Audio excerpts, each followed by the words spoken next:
This is just a theory, but I believe that morality and free will are a scam. I mean, think about it for a minute. Our brains have glands in them, glands and sorry, our brains have glands inside of them that produce chemicals and hormones. Yeah, and some of these hormones include oxytocin, melatonin, serotonin, dopamine, cortisol, just to name a few. And sometimes our brain produces these chemicals at the wrong time, but it happens naturally. So it's like, am I really responsible for the shit that blah, blah, blah. Am I really responsible for the decisions that I make, or because of these reflexes inside our brain that happen naturally, are we just being like controlled by them? Like what's going on? Okay, for example, you have a BFF and a boyfriend. Your boyfriend is new. You introduce your boyfriend to your or girlfriend to your best friend. Now, your best friend's brain is going to start taking the information. They notice that he or she is attractive, they're intelligent, they're witty, they're funny, and they're all these things. So your best friend is starting to feel the vibe of your boyfriend or girlfriend. So would they be wrong? So would she be wrong if she starts to catch feelings for her when I said that wrong. Sorry. What I should have said was, next thing is going to happen to her brain. Oxytocin is going to naturally produce the feeling of love. Oxytocin is a hormone that makes you feel like you're in love. So what if that chemical produces while you are with her? Like, now morally, you know that's wrong. Like, your boyfriend, you that's your girlfriend's, that's your best friend's, sorry, that's your best friend's significant other. Like, you wouldn't morally do that, or you wouldn't risk, or you wouldn't try to do anything with it. But you can't help how you feel, right or wrong. And I'm not saying you can naturally fight it, because you can fight the urges to want to do something, or I mean, you can make the decision not to do it. But sometimes the brain chemicals can make that shit hard. Like, it's crazy.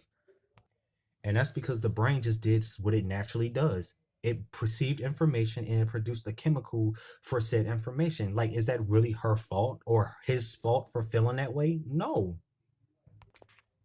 All right. Here's another example: adrenaline. Now, adrenaline is responsible for our fight, flight, or freeze response.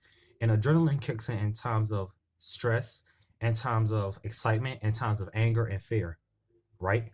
Okay. Let's say you have no, let's say it's you going out to the club or something with you and three other friends.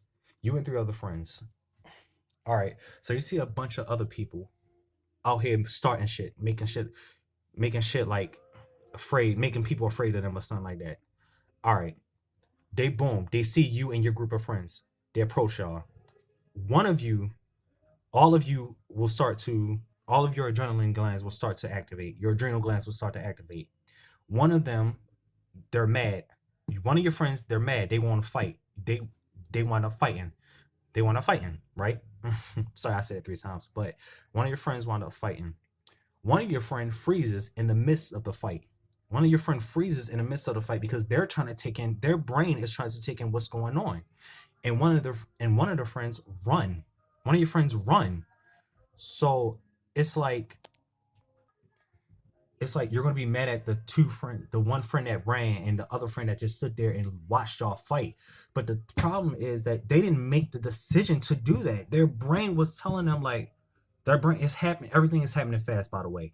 If everything is happening so fast, it's like, how do they have time to react? Like, one of them can't react. One of their brains can't react right away. One of your friends' brains didn't react right away because they're still trying to process what the hell happened. One of your other friends' flight response went in and kicked in instead of his fight response. So he ran off. Was it really his fault for running off, or just because his brain told him to, like, protect me? Your brain perceives, that's how your brain perceives it. Your brain's telling you to protect itself. So he goes and runs. Is it his fault for running? Maybe he wanted to fight, but maybe he couldn't because his brain was telling him, protect me. You know what I mean? And then you're going to be more lenient towards the friend that helped you fight because he helped you fight. But that's because his fight response was on. He was mad, just like how you were mad. Both of you were fighting. So yeah, so that's because both y'all flight responses had activated. So like for real though, are we really like morally we think shit is wrong? We know morally he should have stayed and those other two friends should have jumped in it. But it's like they couldn't because they froze or they was afraid to fight. Like, yeah. All right, I'm gonna give y'all one more example. All right, dopamine. Now, dopamine is a chemical responsible for making people feel happy or excited. All right, so let's say you're in high school and you meet a person who is always lonely and always afraid. Not afraid, but just lonely. All right, you met and there's another person. There's another person there who's never experienced loneliness in his or her life. They never experienced it. They don't know what it feels like. All right, they go up to the person and randomly just start being nice, starts a conversation with them. They have a nice little conversation. Now, inside the person mind that is lonely, they're going to start to feel like they're happy because they're having a conversation with someone. There's someone they think that they like them. But that other person, they just don't really, they not understanding that, oh, you're just a person, you're just somebody, They don't understand that. So the lonely person feels excited to have a conversation or just even talk to someone. I'm not saying this is all the time, but maybe this particular time they feel excited.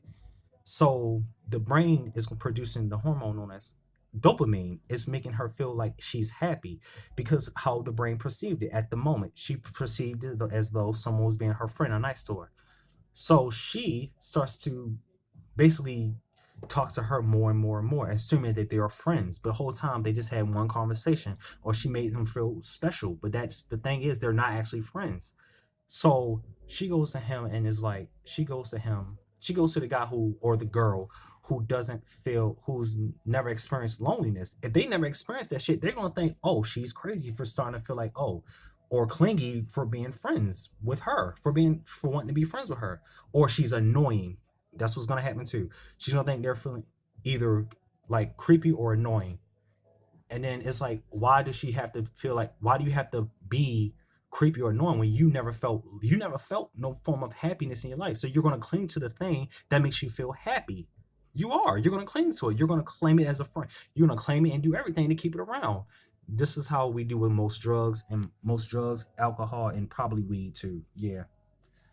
So yeah, that's all I wanted to say. Like, how is it possible for us to actually have like free will or morality if it's hard if our brains perceive things the wrong way at the wrong time, and it's but our brains do it naturally though because it's so primitive and primal, I guess.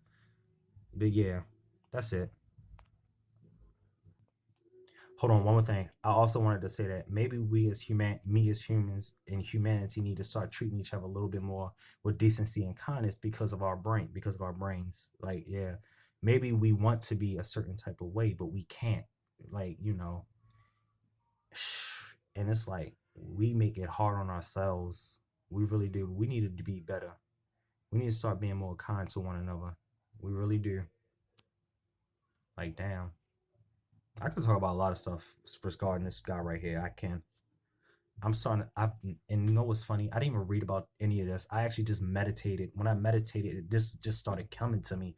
I'm like, where did this information come from? Yeah, I wound up meditating and everything. So yeah, I'm gonna be posting this on YouTube anyway. But peace out.